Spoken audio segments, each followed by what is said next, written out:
Assalamualaikum warahmatullahi wabarakatuh. Bismillahirrahmanirrahim. Alhamdulillahi rabbil alamin. Wa bihi nasta'inu ala umurid dunya waddin.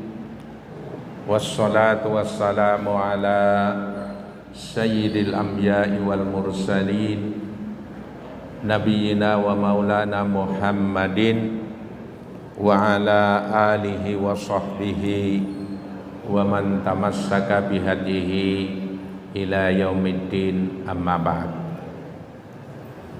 Yang saya hormati pimpinan cabang Muhammadiyah dan pimpinan Aisyah Wiradesa, Takmir Masjid Sabilur Rahman, serta hadirin hadirat jamaah kuliah subuh pimpinan cabang Muhammadiyah Wiradesa yang insya Allah selalu dirahmati Allah Ta'ala. Puja sanjung syukur kita haturkan kehadirat Allah Ta'ala yang karunia-Nya telah kita terima. Anugerah-anugerahnya selalu mencukupi kebutuhan kita. Lebih-lebih rasa syukur itu menjadi wajib bagi kita haturkan, persembahkan kepada Allah Ta'ala, di mana kita dipertemukan kembali dengan Ramadan, yang manakala apa-apa yang ada di dalam Ramadan ini tidak bisa dinilai dengan harta di dunia. Selawat serta salam semoga senantiasa tercurah kepada panutan kita, tauladan kita, hadi penunjuk kita di jalan yang lurus, yakni Nabi kita Muhammad sallallahu alaihi wasallam, dan semoga melimpah pula kepada keluarganya, kerabatnya, serta umat pengikutnya, insya Allah termasuk kita yang berusaha mengikuti jejak langkahnya dan menghadirkan sunnah-sunnahnya dalam setiap aktivitas keseharian kita, insya Allah sampai ajal menjemput kita. Ibu-ibu, bapak yang saya hormati, pada pagi hari ini saya diberi mandat untuk menyampaikan tentang masalah akidah, urgensinya tidak sebagai landasan hidup kita. Alhamdulillah, pada puasa kali ini kita bersama-sama khususnya di beberapa masjid Muhammadiyah sudah terbiasa adanya kuliah subuh, kuliah senja, dan yang paling penting lagi adalah buka bersama. Meskipun ada anjuran larangan buka bersama khususnya bagi ASN nih. Bagi ASN yang buka bersama ini untuk ditindaklanjuti oleh Menpan. Saya mengerti terhadap turunnya sebuah instruksi dari kabinet sekarang ini. Karena apa? Karena umumnya dari kabinet yang ada kuwi ora poso.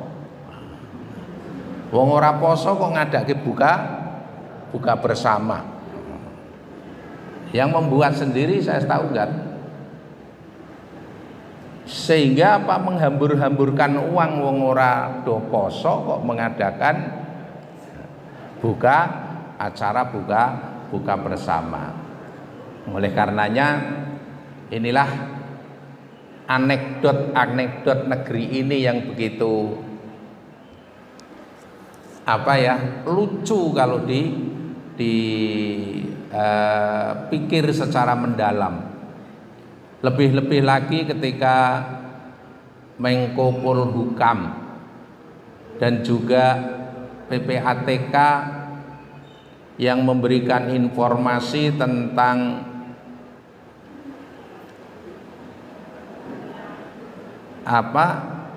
laporan keuangan transaksi yang disinyalir tidak pas, yakni ada 349 atau hampir 350 triliun di Kementerian Keuangan, Pajak dan Bea Cukai, itu menjadi sebuah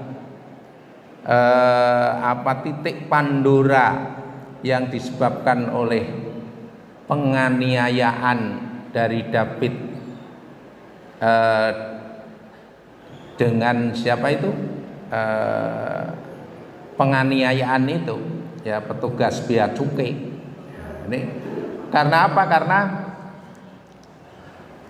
kemewahan yang dimunculkan oleh ASN ini kelihatannya adalah sebuah titik tertinggi adanya sebuah penyimpangan di dalam aktivitas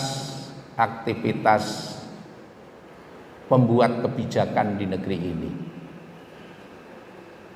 Kalau kita bayangkan 350 triliun anggaran belanja di Kabupaten Pekalongan itu cuma 1 triliun, itu sudah untuk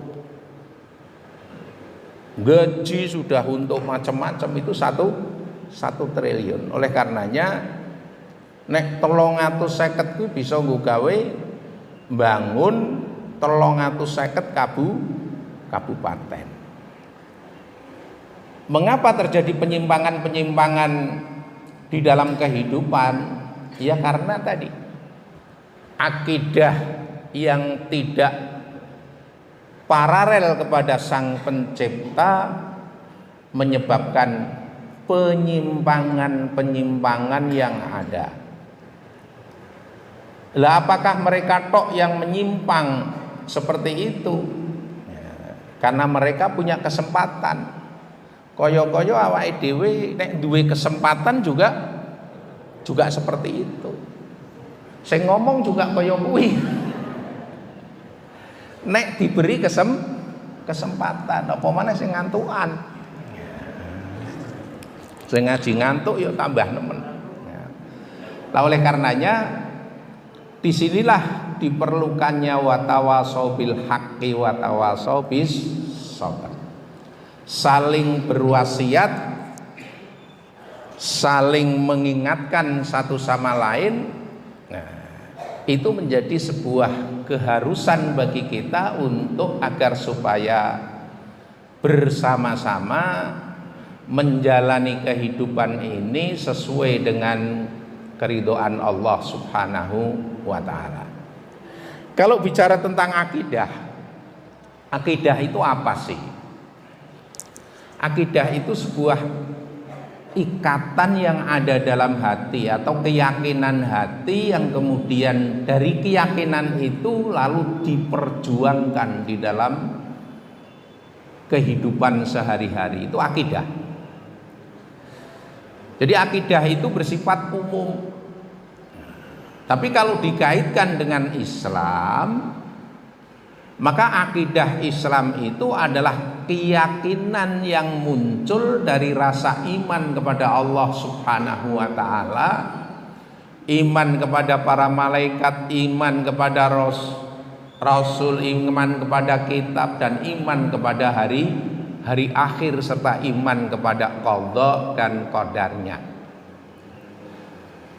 Bapak dan saudara sekalian yang saya hormati, kalau kita bicara tentang iman maka tidak terlepas dari Sang Pencipta, yakni Allah Subhanahu wa ta'ala.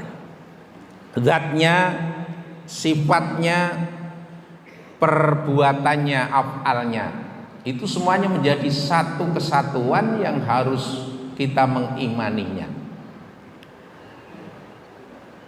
zatnya, kita tidak boleh untuk memikir-mikir tentang zat Allah seperti apa,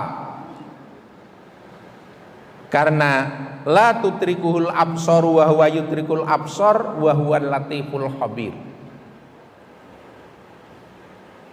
Penglihatan mata itu tidak bisa mencapai sebuah zat Allah, tetapi dialah Allah yang akan bisa meliputi semua penglihatan kita, karena dia maha halus dan maha teliti. Allah memperkenalkan dirinya kepada manusia, baru manusia bisa mengenal Tuhannya. Kalau seseorang tidak mendapatkan pengenalan dari Allah, maka orang itu pasti akan sesat sesat-sesatnya. Musa alaihissalam juga ketika berbicara dengan Allah sehingga beliau mendapatkan gelar kalamullah, maka Allah memperkenalkan dirinya kepadanya, dan Musa ingin melihat senyata-nyatanya zat Allah seperti apa.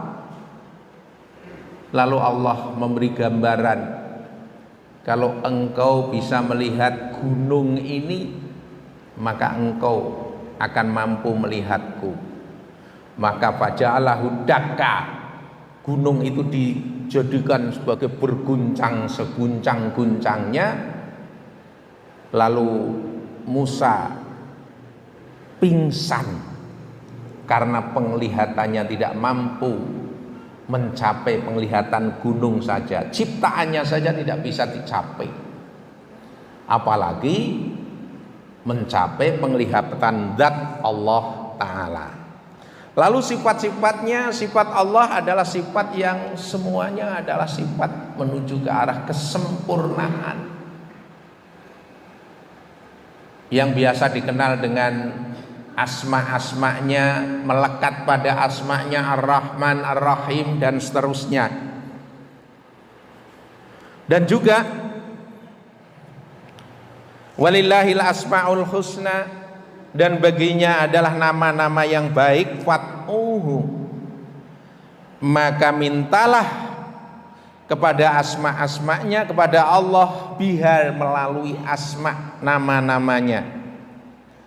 Maka di situ ketika para pendoa, orang-orang yang berdoa menyampaikan ya Jabbar, ya Fattah, ya Razzaq, Wahidat yang maha memaksa, Wahidat yang maha membuka, Wahidat yang memberikan rizki, itu adalah sebagai sebuah panggilan kepada Allah melalui asma-asmanya.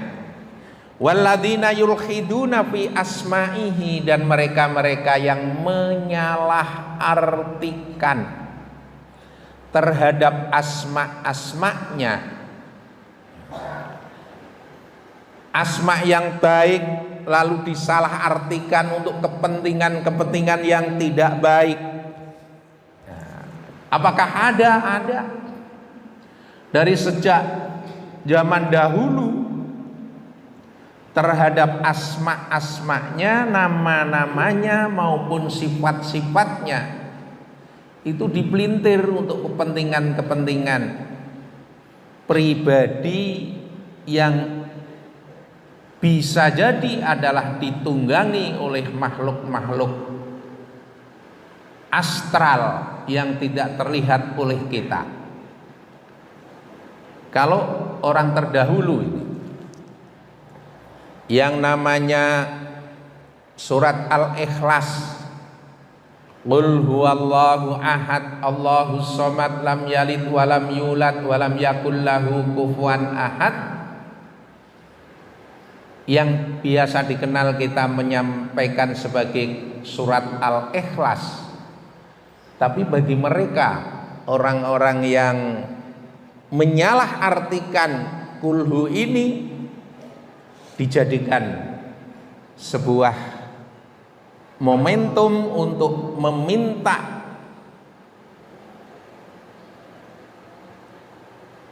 meminta kejadukan pada dirinya, kedikdayaan pada dirinya, dengan istilah kulhu balik, kulhu sungsang. Pernah mendengar kulhu balik, Bu? Pernah, Bapak? Kulhu sungsang? Durung tahu, berarti bahaya ini, do budek kabeh. Saya 2 kali menyampaikan kulhu sungsang. Kulhu sungsang itu kulhu yang dibaca dari bawah sampai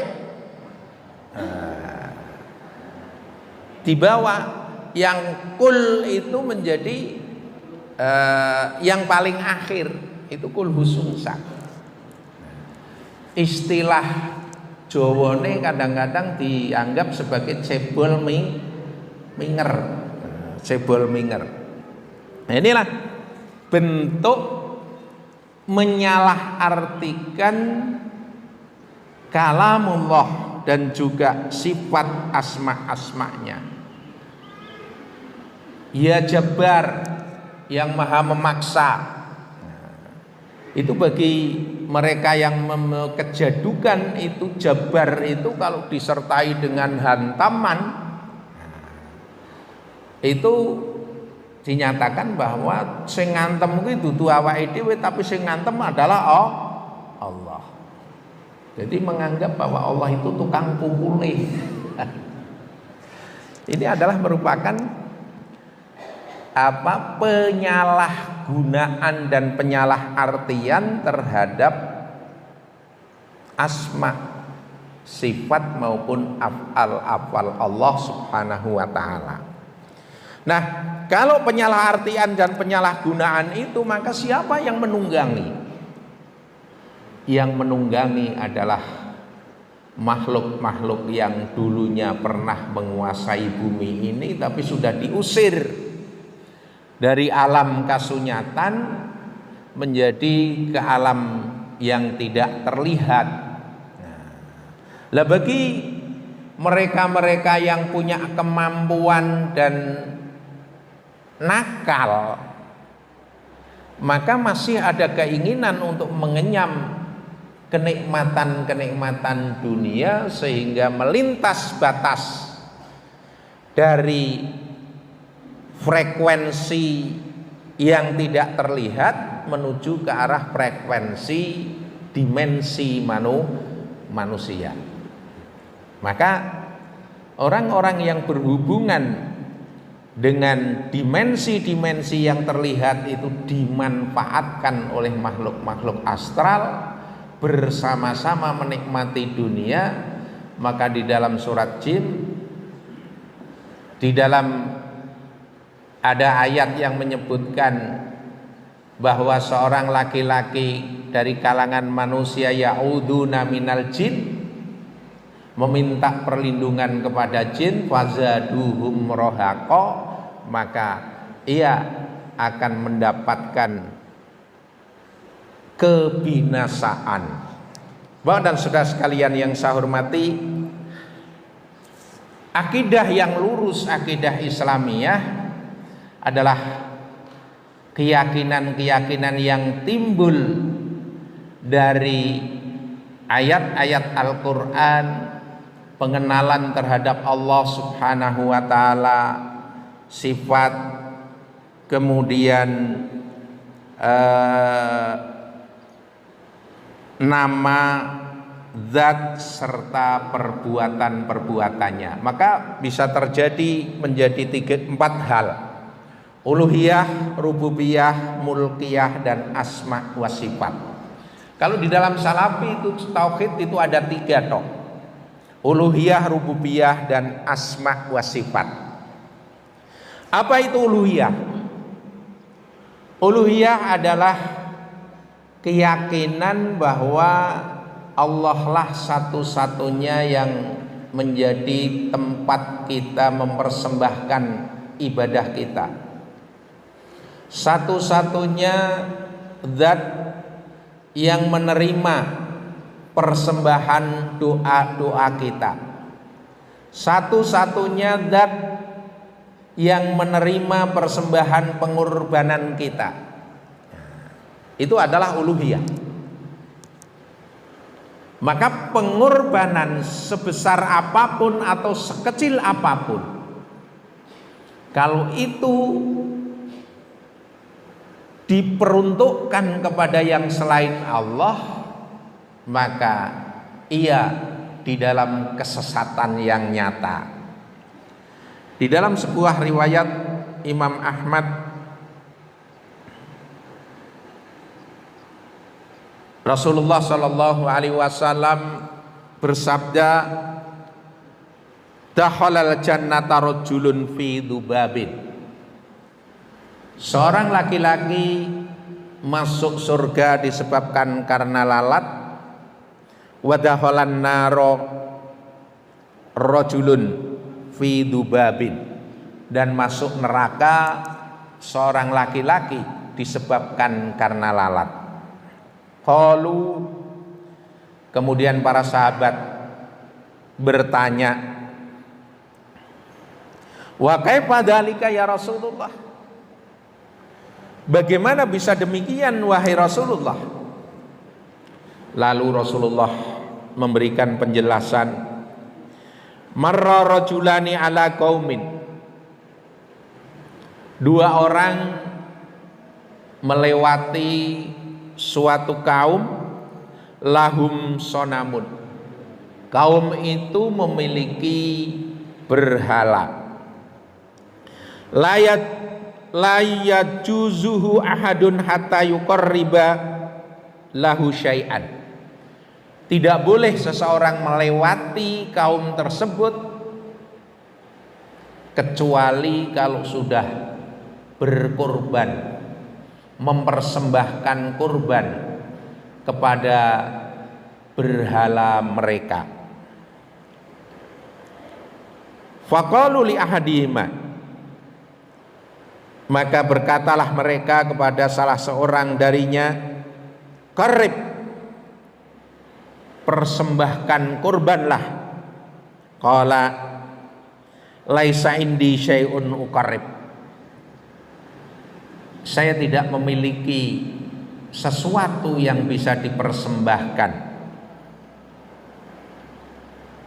Qalu lahu, kaum tersebut menyampaikan kepadanya, qarib walau dubaban, persembahkan kepada berhala meskipun persembahan itu dengan lalat.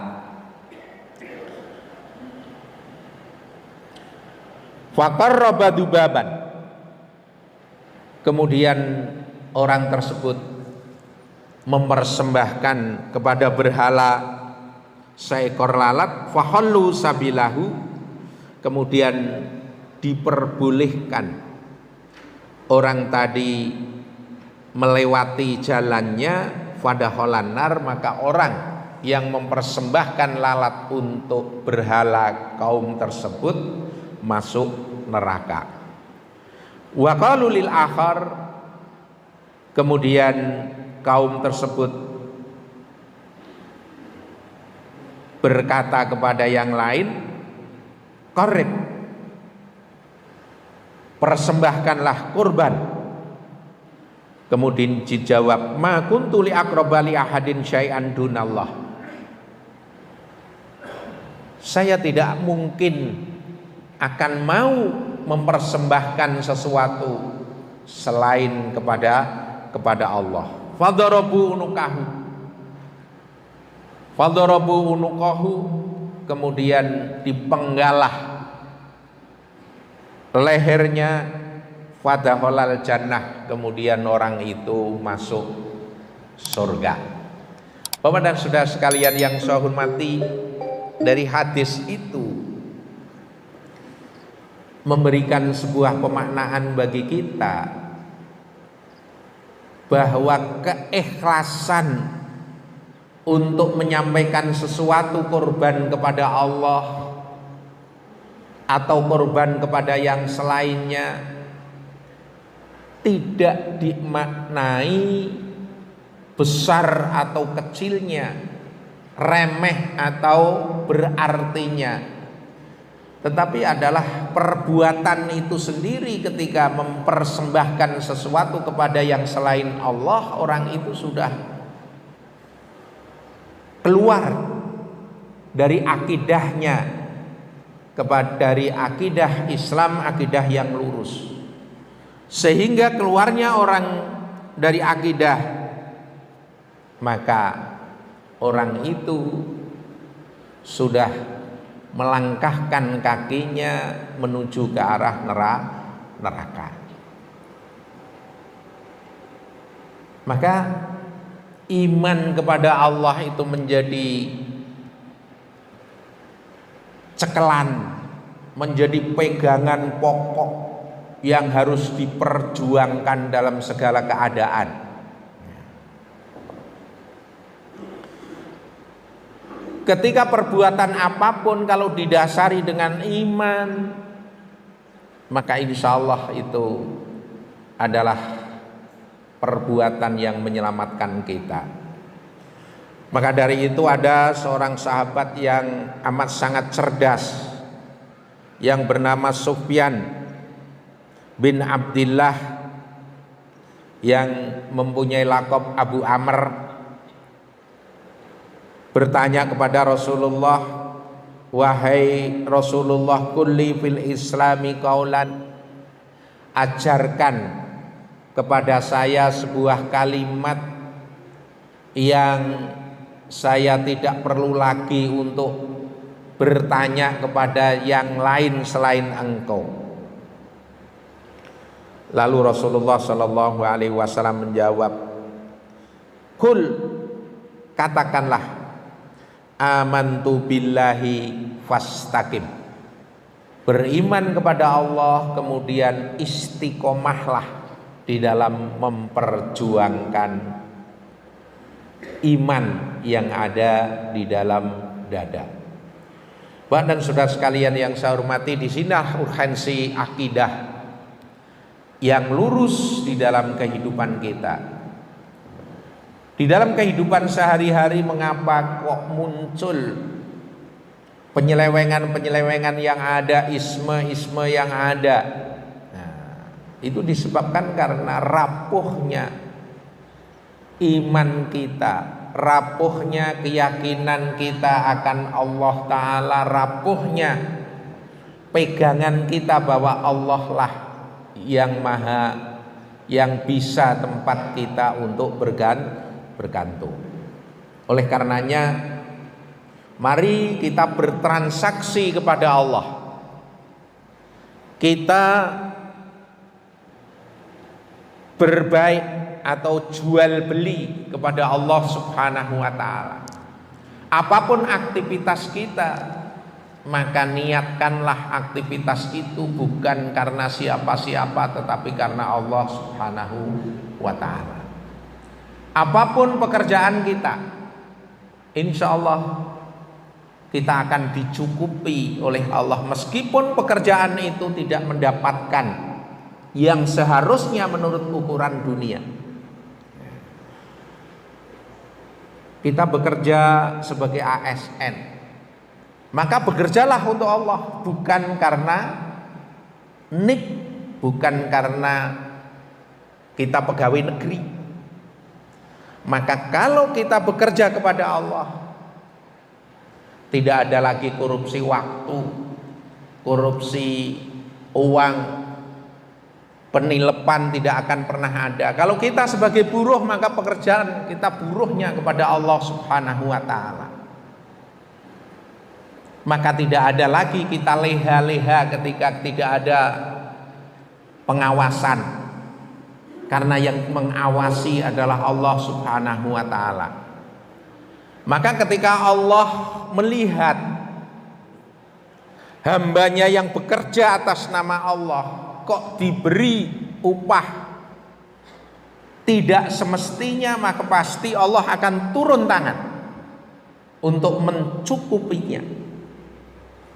Sebaliknya, ketika seseorang bekerja tidak karena Allah, maka dia akan dibiarkan seberapapun dia didapat. Disinilah inti dari keberkahan itu muncul, karena Allah lah yang akan memberi kecukupan-kecukupan kepada hambanya yang selalu menjadikan Allah tempat bergantung. Saya kira itu mungkin 1-2 pertanyaan, monggo untuk supaya kita memperjelas. Karena tidak semua orang yang mendapatkan berlebih nikmat karunia-Nya itu bisa menikmati apa yang diberikan oleh Allah kepada kita. Tapi bahkan orang yang mendapatkan sedikit tapi karunia dari Allah itu malah berlimpah darinya. Ada beberapa teman yang mengeluh, "Mul, biye kita bersama nalikone waktu semono Pak pingin mangan enak, tidak ada yang bisa untuk menebus makanan enak karena untuk kepentingan yang lain. Tapi sekarang saya sudah bisa menebus apapun, tetapi sudah tidak boleh lagi untuk makan enak. Lalu enaknya di mana mendapatkan banyaknya harta benda tetapi kita tidak bisa menikmatinya? Oleh karenanya disinilah maka Allah lah tempat kita bergantung. Maka seruan Allah kepada kita untuk memperbanyak nilai-nilai sedekah kita bagi mereka yang diberi lebih, itu adalah menjadi bagian dari agar supaya kita mampu menikmati keberkahan Allah Subhanahu wa ta'ala. Monggo kalau ada yang ingin ditanyakan. Iki do paham ora kok pernah do manggut-manggut totok kuwi. Ngono temane marai akidah sih. Ya ini pokoke. Wedan kok gisik enom kae. Aku nek ngilo kuwi ya kaya tuwa aku timbang karo sampean yen. Padahal ki biye kanca nanggon Mbah Noem nggih. Monggo yen. Assalamualaikum warahmatullahi wabarakatuh. Waalaikumsalam warahmatullahi wabarakatuh. Saya pernah maksudnya ya istilahnya saya tameng istri saya bahwa saya sama dia menyampaikan saya mencoba mau dia orang percaya tahu sekali lagi sudah kelihatan. Tapi kemarin Pak ya, saya tidak ada di situ, istri saya ketipu. Katanya orang kan 2 orang, maksudnya ngakunya seorang, maksudnya suami istri. Lanangnya itu mau beli rumah. Menurut pendapat saya, beli rumah saya dapat imbalannya. Iya. Terus malah istri saya ketipu barang itu. Iya. Ini memang dunia seperti itu. Karena apa? Karena ada yang ngiming-ngimingi. Ada yang ngiming-ngimingi, ketipu itu adalah sesuatu hal yang karena tadi diiming-imingi. Ya. Ono Pak tuku omah, lalu kenene wis golek omah, wis diiming-imingi dia ingin bati 2%, ngono kan. Lah iku Pak Bali ki kok duwite kok nang ATM, kuwi nang ATM kok angel aku nyilih duwite 500. ngetok ke 500 Pak, entuk 2% dari 0,5 miliar. Nah ini kadang-kadang rasionalitas kita itu pas onone keinginan mendapatkan lebih itu kadang-kadang hilang Mas Den. Nah, oleh karenanya kalau sudah ketipu itu ya ikhlaskan saja, itu nanti insya Allah itu akan diganti oleh Allah. Akan diganti oleh Allah kalau kita bisa ikhlas.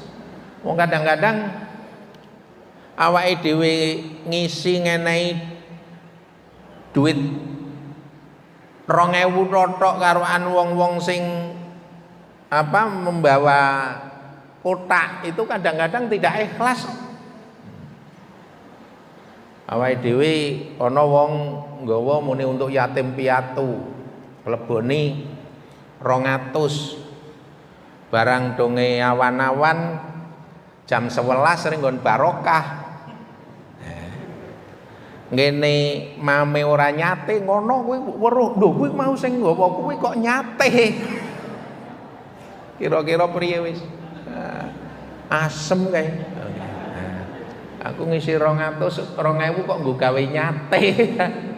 Itu kadang-kadang timbul tidak ikhlas.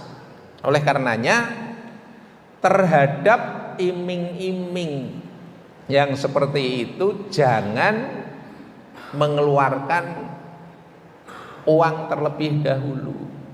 Karena itu banyak muncul hal-hal yang sifatnya penipuan. Ladine Muhammadiyah karo ora, karang Muhammadiyah ini lebih kepada rasio daripada kepada hal-hal cerita-cerita. Maka terhadap tahayul, hurufat, bid'ah itu memang sudah harus meninggalkan. Tahayul itu apa sih? Sesuatu yang tidak ada tetapi kita itu menjadi karena turun-menurun ada cerita-cerita. Itu akhirnya menggelayuti bawah sadar kita. Maka ketahayulan di satu tempat berbeda dengan ketahayulan di tempat lain. Sing medeni nang kene paling medeni apa Bu? Pocong, ya kan? Pocong, nek ana pocong mesti wedi. Tapi di Bali tidak ada itu pocong. Di Eropa itu tidak ada pocong. Di Eropa onone Dracula. Di Bali adanya Lea. Kaya tau ring Bali, moco Bu, moco. Jadi ini tahayul. Yang dari kecil itu sudah dijejeli oleh memedi yang kita ciptakan sendiri, itu tahayul.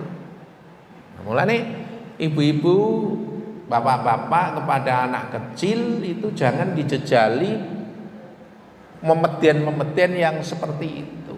Itu akan menimbulkan hayalan-hayalan sing bisa ndadekake tadi rasa tahayul. Kemudian hurufat itu apa sah?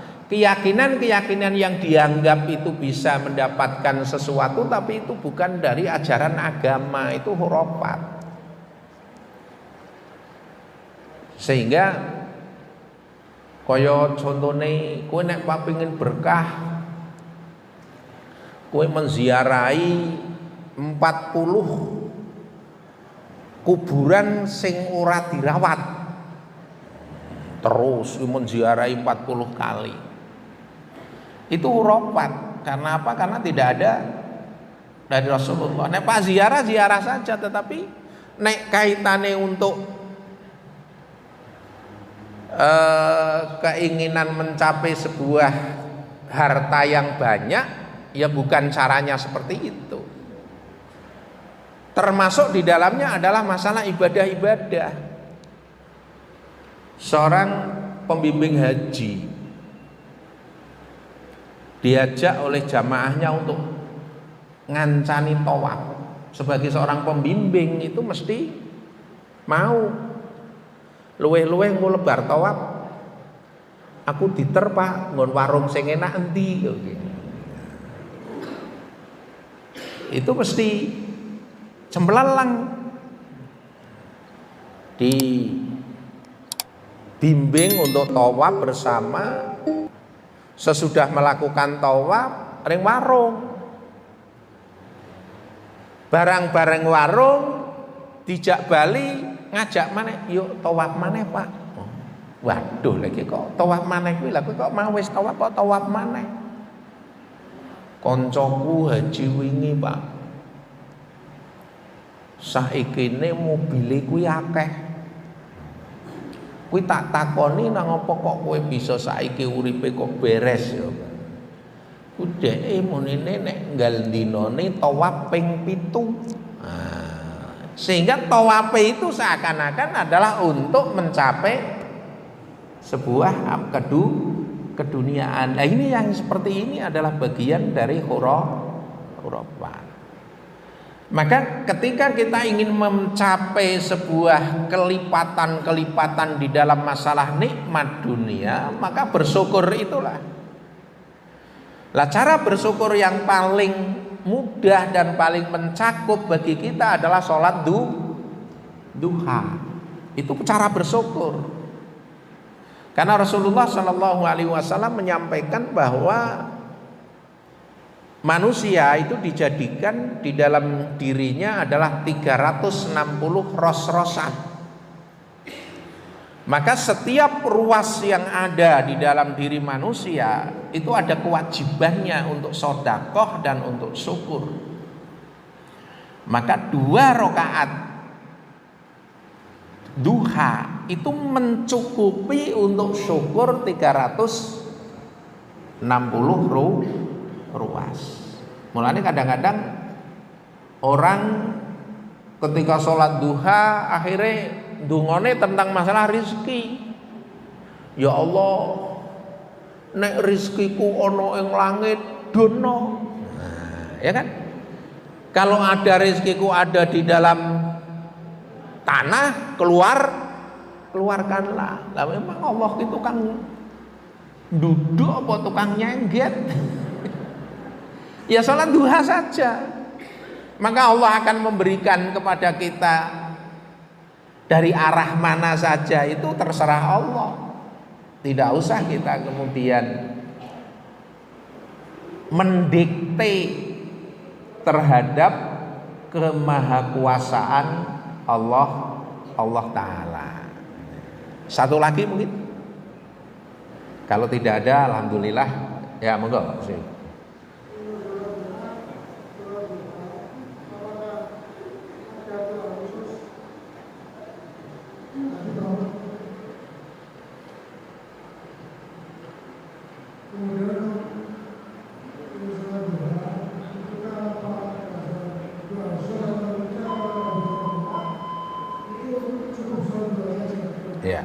Ya cukup sholat duha saja. Karena sholat duha itu adalah mengawali dengan rasa syukur kepada Allah. La in syakartum la azidannakum wa la in kafartum inna adzabi lasyadid. Tidak usah nganggo donga khusus. Donga khusus itu ciptaan karena dianggap bahwa sholat duha itu adalah sholat untuk membuka rizki. Sebenarnya bukan. Sholat duha itu sebagai tanda syukur, maka syukurnya itu bisa melipat gandakan nikmat. Jadi rizki apapun, sehat, sempat, kemudian ketemu karo konco-konco, itu adalah rizki. Maka sholat duha itu bagian dari syukur tadi. Maka syukur itu pelipat gandakan nikmat. Lah oleh karenanya dianggap sholat duha itu sebagai pembuka rizki. Mulane mangle ono doa usus tadi. Apabila rizkiku ada di dalam bumi itu keluarkanlah, apabila di atas langit turunkanlah. Itu adalah buatan manusia, itu bukan dari Rasulullah Shallallahu Alaihi Wasallam. Saya kira itu yang bisa saya sampaikan, mudah-mudahan memberi manfaat. Tentunya banyak hal yang kurang pas apa yang saya sampaikan, itu karena kepicikan yang ada pada saya. Kalau ada sesuatu yang benar, itu hanyalah petunjuk Allah Subhanahu wa taala. Akhirul kalam, wassalamualaikum warahmatullahi wabarakatuh. Ramadan ya Ramadan, Ramadan ya